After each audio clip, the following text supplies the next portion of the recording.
Duke, issue number 3. That's right, folks. This book finally gives us, in full costume, if even for a minute, the best character in the G.I. Joe mythology. And I, of course, am talking about Baroness, my personal favorite character. Finally, she's here. And it just opens the question, like, we've introduced a lot of characters, we introduced more of them in this issue. There's still a few they haven't introduced. Like, you have to commend the team behind the Energon universe for not giving us Megatron right away and not explicitly putting Snake Eyes in the title book. Like, we don't have any of the ninja stuff in this yet. We don't have Scarlet. We don't have Roadblock even. The key ones people would know from a movie or something. We have specific characters, and that's pretty cool. This issue is just about what if a guy had trauma from the things he experienced, and that is pretty cool. That's the story of a soldier. I like to see that. But before that even happens, we have to set up who the big bad of this issue is going to be. We're back at Mars Industries, and Destro's like, well, things aren't going as we planned. Duke got captured. He has information from Dr. Burkhart that we need. I need to send some better people out to go get him. You know, they want to transfer him. I need somebody who can stop him. So, it looks like the job to finish off Duke is going to go to Major Bludd, a character I know because I have the toy. That is what these reviews have been so far. It's me being like, oh yes, I have that toy. Here's like what they're doing. He's got some silly hair. He's got some weird hats. He's going to send his bloodhounds after the facility to get Duke back. Major Bludd is in here now. He is working with Destro. Destro still has no connection to the Cobra Commander, who's doing his own thing.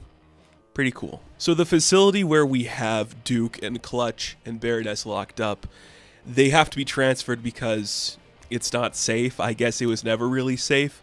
So Sergeant Stalker and Rock and Roll are talking to Colonel Hawk, and they're like, this doesn't seem good. Duke seems like a really decorated veteran, and if there's something going on with him and he's kind of like razzled up and broken, that's something that we should be concerned by, because we hardly beat him when he was broken. If he's like fully formed and fully healed, he could probably take us all down, and we have that guy against the American military complex. It's not going to look good for us. But luckily he's broken. And Duke's in a jail cell the entire time. Baroness is just egging him on like, hey, I know you could get us out of here. Why don't you do some heroics, American soldier? Get us out of here, big American hero. And she's like, if you had any idea who I was, you'd start listening to me. And he's like, I know exactly who you are. Anastasia Cicerovna. Man, I can't believe I messed that up. And then it's like, here's a splash page about Baroness being Baroness. She was from wealthy parents. She got bored. She went on killing sprees, became like a kind of a terrorist. She's badass. They say she's solo.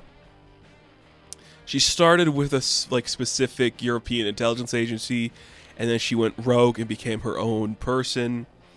And she like got the nickname Baroness because she killed political figures that were men. I'm like, yep, that's cool. We love to see it. We love Anastasia in here.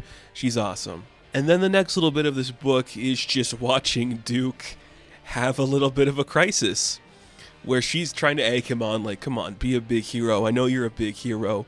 Everything's great. Clutch is just trying to be like, you don't understand that my boy has given his life to this service. His family has given his life to this service, and now he's here. He's not going to be happy to be here, you know? And Baroness just keeps going, like, come on. What could have actually happened to you that put you in like this pit of despair?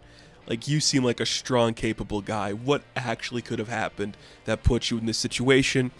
We see again that Starscream killed his friend, and he's like, it's classified. She's like, oh, of course. After everything the military has done to you specifically, everything your country has done to you, you still defend them. You still want to be a part of them. Crazy. It's crazy. And you know what? It's not wrong. Maybe Duke was broken by his country and his military. And Baroness, yes, she's a terrorist who's egging him on to get him to do a certain thing for her. But she's not lying. She's like, you still protect them after everything they've done to you. They've made you an enemy. So back outside the facility, Stalker finds that their transport has a bunch of dead men in it. And that's when they're bombarded by the Major Bludd and the Bloodhounds, and a bunch of soldiers break down, so they gotta get Duke out of there because he is target number 1 for this event. What's gonna go? Who knows? Rock and Roll barely manages to make it in there to get them out. He unlocks the gates for Duke and Clutch. They start to run away, leaving Baroness in there. And Duke has a moment like, I guess I should free her because she's going to die. An explosion goes off. They are attacked by some bloodhounds. Duke manages to get a gun. He lets Baroness out of the room so she could help out in the fray. And she runs like, I'm going to find an exit. You help your friends. Rock and Roll is practically down for the count. And that is when Major Bludd comes in and just socks Duke in the back of the head. And Duke gets a good punch in, just turning into a little bit of a fight. And you're like, hey, this is pretty cool. It looks so good. Like, the artwork is so classic comic book. It's so perfect for like a military story because these guys look big and bulky and intense and scary. And it's awesome. But then Bludd shoots Duke in the leg. Everyone is practically down for the count. You think everything bad is about to happen. And then blam. Major Bludd is shot in the back of the head. And you're like, whoa, did we just kill Major Bludd? I guess we don't need to do anything else with him. He kind of served his purpose as a character and for the story. Who shot him in the back of the head? Oh, it's the Baroness, because guess what? There's a bounty on Duke's head, and she is coming to collect. And she's just casually putting on her uniform. Like, why did Stalker and Rock and Roll leave her uniform in the same room where she was imprisoned in? It's really weird. But you know what? Fine. Because that means my girl might kill Duke and take the money for herself. Perfect. The perfect way to introduce Baroness into this world is to have her as a free agent. And now she's going to give Duke to Destro, potentially. And that's going to set her up for her role. It's awesome. Really fun book. The characters all felt really cool. I love the idea that even though Duke was broken by his country and his people, he still wants to defend them, still wants to be the perfect American soldier, the real American hero. It's a really cool and interesting dynamic to have for that character.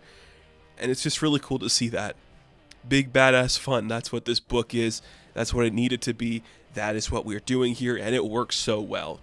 This book continues to be really impressive and cool.